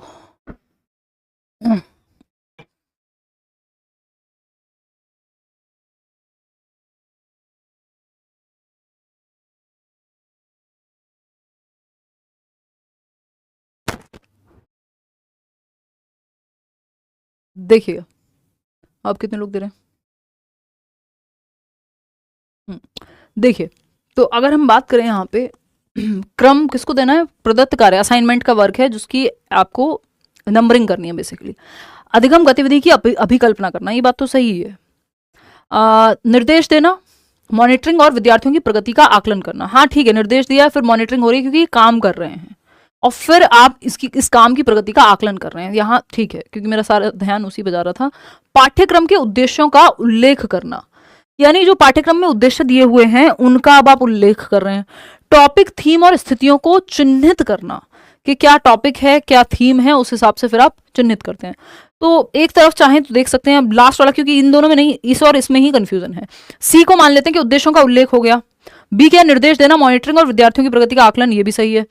ए क्या है? अधिगम गतिविधि की अभिकल्पना करना, ये थोड़ा सा गड़बड़ लग रहा है हमें। और डी है टॉपिक, थीम और स्थितियों को चिन्हित करना, ये यहाँ फर्स्ट ही इसके मुकाबले बेटर है थोड़ा अटपटाई ये सवाल, लेकिन डी के मुकाबले ए ही बेटर है, ए के साथ ही जाएंगे, क्योंकि वो एटलीस्ट मॉनिटर करते हुए आप प्रोग्रेस वो कर रहे हैं, जांच रहे हैं, तो वहां फिर भी चल जाएगी वो बात। क्वेश्चन नंबर 91 है, कक्षा अध्यापक का मुख्य उत्तरदायित्व क्या है, यानी लैंग्वेज टीचर का मेन रिस्पॉन्सिबिलिटी क्या है? बताइएगा। एक बार मैं इसको फिर से भी देख लूंगी, आया हुआ क्वेश्चन है कि एग्जामिनर ने क्या माना है ना। क्वेश्चन नंबर 91 है, कक्षा अध्यापक का मुख्य उत्तरदायित्व क्या है? शिक्षार्थी की संप्रेषणात्मक आवश्यकताओं की पहचान यानी कम्युनिकेशन नीड को पहचानना, शिक्षण के लिए संदर्भ का चयन कॉन्टेक्स्ट में पढ़ाना है, जीवन से जोड़ के विभिन्न कक्षाओं के विद्यार्थियों का समूहीकरण यानी ग्रुप में ले आओ सारे अलग अलग क्लासेस के बच्चों को, शिक्षार्थियों को निर्देश देना, क्या सिर्फ निर्देश देना उत्तरदायित्व है? संदर्भ का चयन करना या संप्रेषणात्मक आवश्यकताओं की पहचान करना। संदर्भ, पहले आप आवश्यकता की पहचान करेंगे फिर आप संदर्भ चूज कर लेंगे। तो मुख्य है कि बच्चे की कम्युनिकेशन को लेकर के नीड कहाँ है, वो अपनी बात को कह पाए, दूसरे की बात को सुन पाए, ये सीख पाए। भाषा का पाठ्यक्रम किससे संबंधित है? शैक्षिक कार्यक्रमों के क्रियान्वयन से, शिक्षार्थियों के निष्पादन का मूल्यांकन यानी परफॉर्मेंस नहीं। संदर्भ का चयन और स्तरानुसार बांटना, शैक्षिक कार्यक्रमों का प्रबंधन, सिर्फ कार्यक्रम जो है वो हो जाए फंक्शनल, नहीं संदर्भ का चयन, किस बच्चे के लिए किस स्तर की बात पढ़ानी है, कौन से लेवल पे क्या सिखाना है, किस तरह से सिखाना है, ये सब जो है थर्ड ऑप्शन में ही है। क्वेश्चन नंबर 93 देखिएगा, भाषा अधिगम के लिए अनिवार्य है क्या? भाषा के तत्वों में निपुणता, भाषा के नियमों का अधिगम, व्यावहारिक कौशलों में निपुणता या भाषा की कोश रचना में निपुणता यानी आप वोकैबुलरी बिल्ड करवा पा रहे हैं? नहीं, सबसे जरूरी है यहाँ पे व्यावहारिक कौशलों में निपुणता यानी जो बेसिक बिहेवियरल स्किल्स हैं, लैंग्वेज को यूज करने की, बेसिक डेली लाइफ में जो यूज करने वाली भाषा की कौशल हैं, उन पे हम काम कर पाए तो थर्ड ऑप्शन बेटर है। सीधा तत्वों में निपुणता ही नहीं हो जाएगी, डे 1 पे मास्टरी ही हासिल नहीं हो जाएगी। क्वेश्चन नंबर 94 देखिएगा, भाषा अधिगम का प्रक्रियात्मक पाठ्यक्रम किस पर आधारित है? प्रोसीजरल की बात कर रहे हैं, स्टेप बाय स्टेप। व्याकरण पे आधारित है, शब्द भंडार पे, तो प्रोसीजरल का मतलब है कार्य पे आधारित है ना। एक्टिविटी बेस्ड है वो लर्निंग, एक्टिविटी बेस्ड लर्निंग जिसको हम कह देते हैं। आते हैं इंग्लिश के कुछ क्वेश्चंस पे, 8-10 क्वेश्चन है, फटाफट से डिस्कस करेंगे। 95 से 10 क्वेश्चन है, 95 से आई थिंक 106 तक 10-11 सवाल है। डैश इन्वॉल्व्स, आप बहुत बढ़िया, आप लोगों ने बहुत ही उत्साह बना करके रखा इतनी देर तक, आप कमिटेड रहे, ऑल द बेस्ट। कल मिलेंगे, कल हाँ मिलेंगे, क्या करेंगे देखना पड़ेगा क्योंकि कीवर्ड में तो टाइम लगेगा, अभी कुछ ना कुछ करेंगे 9 बजे होपफुली। चलिए खैर, dash involves a transfer of given information from one person to another person from one form to another form, यानी एक व्यक्ति से दूसरे व्यक्ति को आप इन्फॉर्मेशन ट्रांसफर कर रहे हैं, एक फॉर्म से दूसरी फॉर्म को चेंज करने की जरूरत पड़ रही है तो वो भी कर रहे हैं। तो ये इन्फॉर्मेशन गैप एक्टिविटी है, ओपिनियन गैप एक्टिविटी है, रीजनिंग गैप एक्टिविटी है, प्रेफरेंस गैप है। तो इसको आप क्या कहेंगे? ये होता है टास्क बेस्ड लर्निंग में ही, if I am not wrong, तो कि एक टास्क दिया गया उसके हिसाब से जैसी चेंज की जरूरत हो वो करेंगे। इन्फॉर्मेशन गैप एक्टिविटी कहते हैं इसको, कि मान लीजिए आप अलग अलग फॉर्म्स का यूज करते हैं, एक पिक्चर हो सकती है उस पर फिर बच्चों को लिखने को कहा गया है ना, दूसरा कुछ और इस तरह की एक्टिविटी हो सकती है। तो मल्टीपल एक्टिविटीज यहाँ होती हैं जिसमें गैप फिल करना होता है बच्चों को। क्वेश्चन नंबर 96 देखिएगा और बताइएगा। क्वेश्चन नंबर 96 ये आए हुए सवाल हैं और इस साल की ही, if I am not wrong. तो क्वेश्चन नंबर है आपका 96, क्लासिफाइंग यानी क्लासिफाई करना यानी वर्गों में विभाजित करना। Putting things that are similar together in groups, looking the patterns, showing the main idea, writing down the important information. नहीं, क्लासिफाई करना है ना, तो putting things that are similar, जो एक जैसी चीजें उनको एक बॉक्स में लेकर के आना, क्लासिफाई करना है कि मान लीजिए ये इस टॉपिक की हैं तो इस नेचर के या ए से रिलेटेड जितने भी शब्द हैं वो एक जगह पे लिख दिए, ठीक। इंड्यूसिंग और concept mapping. Taking notes, taking note simple है, writing down the important information in a text in your own words, जैसे आप नोट्स बनाते रहते हैं क्लास देखते हुए, जो जो आपको जरूरी लगता है वो आप नोट्स उसके टेक करते हैं, यानी टेकिंग नोट्स। मेकिंग नोट्स होता है, नोट मेकिंग होती है जब आप खुद से किताब पढ़ के खुद से बना रहे हैं नोट। जब आप एक लेक्चर के दौरान लिख रहे हैं तो वो नोट टेकिंग है। इंड्यूसिंग की जब या कॉन्सेप्ट मैपिंग की हम बात कर रहे हैं, बचता ही क्या है? अगर इंड्यूसिंग हमें नहीं भी पता तो looking the patterns and regularities, showing the main idea in a text of the in the form of map. हाँ, कॉन्सेप्ट मैपिंग में आप एक मैप बना रहे हैं जिससे आप ध्यान रख पाएं और पैटर्न को देख करके एक रेगुलरिटी समझ पाना इंड्यूसिंग है। तो ए का फोर्थ वैसे तो एक ही ऑप्शन में, इतना चेक करने की जरूरत ही नहीं थी। ए का फोर्थ। आगे बढ़ेंगे नेक्स्ट क्वेश्चन पे। नेक्स्ट क्वेश्चन क्या है? क्वेश्चन नंबर है 97। In a classroom student and teacher are discussing the theory of Chomsky. Chomsky की थियोरी है, वो कहते हैं हर एक व्यक्ति में यानी ह्यूमंस में इनेट एबिलिटी है भाषा को एक्वायर करने की। One of them is sharing the critical aspects of the theory and its implication with the whole class. Here the whole class is involve in which type of listening. तो discussion चल रहा है यहाँ पे, तो बात हो रही है किसमें? एक तरफ फायदे बताए जा रहे हैं, एक तरफ उनके क्रिटिक की भी डिस्कशन हो रहा है, क्या लिमिटेशंस हैं, सही है गलत है। तो पूरी क्लास को क्या करना पड़ेगा? एम्पैथेटिक लिसनिंग नहीं भाई, एनालाइज करना पड़ेगा कि एक है जो डिस्कशन हो रहा है क्लास में, जो उसके प्रो हैं और कुछ लोग हैं जो एंटी हैं, तो दोनों में से एनालाइज करना है क्या सही है क्या गलत है एनालिटिकल थिंकिंग लगेगी। क्वेश्चन नंबर 98 देखिएगा, consider the statements expository writing is used for defining and introducing different concepts and ideas to the reader. Expository writing में क्या है आपका, used for defining and introducing different concepts and ideas to reader. तो आप explain करेंगे, different topic पे चर्चा होगी, या लिख रहे हैं आप या पढ़ रहे हैं बेसिकली, और उसी पे फिर लिख रहे हैं। डेस्क्रिप्टिव राइटिंग है is commonly used by professional marketing people to persuade others, यानी मैनिपुलेट करने के लिए, परसुएड करने के लिए, ये हमारा प्रोडक्ट बेस्ट है, या किसी व्यक्ति को बहुत अच्छी लाइट में दिखाना है तो उस तरह का आर्टिकल लिख दो। इसको हम डेस्क्रिप्टिव राइटिंग नहीं कहेंगे, क्योंकि डेस्क्रिप्टिव राइटिंग है बहुत डिटेल में किसी के बारे में बात करना, जरूरी नहीं है मैनिपुलेट करने के ही उद्देश्य से की गई हो, वो मार्केटिंग में अलग पर्पस है जो वो यूज करने की बात कर रहे हैं। तो ए तो सही है, बट बी जो है सही नहीं है। A is right, first option is the right option. आगे बढ़ेंगे, क्वेश्चन नंबर 99 देखिएगा। In a classroom a teacher by providing a text to the students asks to gather the most important information quickly and share it with others. तो एक classroom में teacher ने कहा एक text दे करके कि फटाफट से इसको पढ़ो और जो भी जरूरी बातें हैं फटाफट से क्विकली शेयर कर दो दूसरे बच्चों के साथ। अब ये जो रीडिंग है इसको क्या कहेंगे, तो मुख्य जो मुद्दा है, यानी मक्खन निकाल लिया आपने एक टेक्स्ट में से, एक मूवी देखी 2.5 घंटे की, 20 मिनट में बता दी मेन बातें, ये स्किमिंग है। स्कैनिंग में आप स्पेसिफिक डिटेल देखते हैं कि ये पर्टिकुलर वर्ड है, इसका मीनिंग, या स्पेसिफिक डिटेल पे फोकस करते हैं। इंटेंसिव रीडिंग क्लासरूम में होती है, बहुत ही आप ध्यान देते हैं चीज़ों पे, डिटेल्स पे ध्यान देते हैं। एक्सटेंसिव रीडिंग जो है एंजॉयमेंट के लिए, घर पे आप कोई नॉवल पढ़ रहे हैं, वो एक्सटेंसिव है। तो ये स्किमिंग है, जैसे आपको एक पूरा पैराग्राफ पढ़ के उसका टाइटल देने को कहा जाए तो स्किमिंग है, मेन बातें किसी चीज़ की। क्वेश्चन नंबर 100 देखो, 100वां सवाल, सेंचुरी हमने लगाई ही दी है। A language teacher should provide dash during second language, दूसरी भाषा के समय पे क्या प्रोवाइड करे, कॉम्प्रिहेंसिबल इनपुट, यानी जो समझ में आ सके, +1 वाला, जस्ट जिस लेवल पे बच्चा है उससे हल्का सा ही ऊपर। ड्रिल, बार बार प्रैक्टिस करा के कुछ होगा नहीं। गुड प्रॉम्प्ट, हाँ जहाँ जरूरत है सही हिंट देना। स्ट्रेस फ्री एनवायरमेंट, तो ACD अगर ऑप्शन में है, जो कि है थर्ड ऑप्शन सही है। आगे बढ़ेंगे, क्वेश्चन नंबर 101 देखिए आप, 101वां सवाल, एकदम शगुन के लिफाफे जैसा। Consider the statements a student portfolio is a purposeful collection of pieces of student work. हाँ, जो भी बच्चे ने किया होता है, वो स्पोर्ट्स में कैसा है, वो किसी और एक्टिविटी में कैसा है, ये आपका पोर्टफोलियो की फाइल में होता है। Portfolio can encourage students to evaluate their own strengths and weaknesses. हाँ, बच्चे अपने स्ट्रेंथ और वीकनेस को पहचान सकते हैं पोर्टफोलियो के माध्यम से, वो फाइल देख करके। दोनों ही बातें सही है, आसान सवाल। आगे बढ़ेंगे, क्वेश्चन नंबर 102। बोल दो कि ये नहीं आते क्वेश्चन, आए हुए क्वेश्चन अपनी तरफ से थोड़ी बना रही हूँ, है ना। Select odd one out. Portfolio can be an effective, यानी आपको बाकियों से डिफरेंट, 3 पॉजिटिव होंगे या 3 नेगेटिव होंगे, कोई एक 4th होगा जो अलग होगा, वो पहचानना है। Portfolio can be an effective way of communicating with parents by showing concrete examples of students work, कि ये आपका बच्चा है, देखो स्पोर्ट्स में कितना अच्छा किया, इसमें इतना अच्छा किया, रंगोली बहुत बढ़िया बनाई, ये डायरेक्ट पेरेंट्स को दिखाया जा सकता है, सही है। Portfolio can empower learner to assess teachers capabilities, ये गलत हो जाएगा, कि टीचर की क्षमता को आंकने के लिए थोड़ी पोर्टफोलियो बनाया जाता है, बच्चे के लिए है वो, कि बच्चे की क्षमताओं को देखने के लिए। Portfolio can provide a mechanism for student centred assessment. हाँ, बच्चा खुद को भी आकलन कर पाएगा उस फाइल से कि वो कितने पानी में है, क्या उसने अचीव किया साल भर में, कहाँ वो बेटर कर सकता है, अपॉर्चुनिटी मिलेगी रिफ्लेक्ट करने की, चिंतन मनन की। लेकिन टीचर को जांचने के लिए पोर्टफोलियो नहीं है, बच्चे के लिए होता है। आगे बढ़ेंगे, क्वेश्चन नंबर 103, तो वो बाकियों से अलग था। ये है, if a teacher is planning the learning task for students then the task should be simple और ईजी होना चाहिए, कॉम्प्लेक्स होना चाहिए, इक्वल टू द लेवल, हाँ सही है, या slightly higher than the level. अब इससे बेटर ऑप्शन मिल गया हमें, slightly higher than the level of students, current level से, जिसको हम कॉम्प्रिहेंसिबल इनपुट भी कह देते हैं उनकी स्टीफन क्रेशन की भाषा में, हल्का सा +1 होना चाहिए। तो थोड़ा सा चैलेंज भी फील होगा, बच्चे को बोर भी नहीं होगा और वो सीख भी पाएगा नई चीज। जैसे हर चैप्टर दूसरे चैप्टर से थोड़ा सा मुश्किल होता है, वैसे ही। क्वेश्चन नंबर 104 है, a teacher is asking the student to write essay every month and submit them for assessment, hence the purpose of the teacher. अब बताइए भाई, ऐसे लिखने को कहा गया है और हर महीने सबमिट करने को कहा गया है। ये ऐसे पहला है, असेस द कंसिडरेबल प्रोग्रेस, कितनी प्रोग्रेस हो रही है बच्चों की, ये जानने के लिए सही है।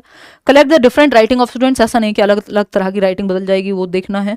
प्रोवाइड ग्रेड, ग्रेड करना भी कोई अवार्ड देना नहीं, यहीं पे है जो बच्चे की प्रोग्रेस की बात हो रही है, फर्स्ट ऑप्शन में। आगे बढ़ेंगे नेक्स्ट क्वेश्चन पे, क्वेश्चन नंबर है 105, सेकेंड लास्ट क्वेश्चन है। A Tamil young boy finds a job in Canada.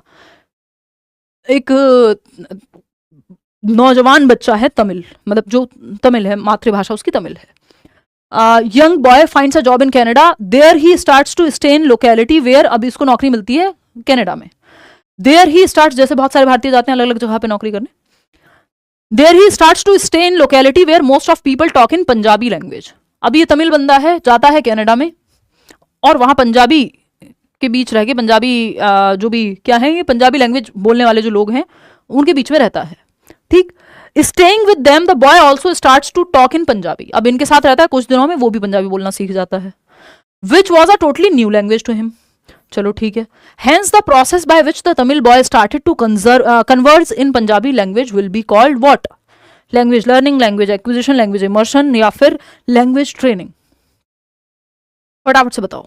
तो ये लैंग्वेज एक्विजिशन है, एक्वायर ही कर ली ना, वो दूसरी सेकंड लैंग्वेज को भी एक्वायर कर सकते हैं, ऐसा स्टीफन क्रेशन कह रहे हैं ना।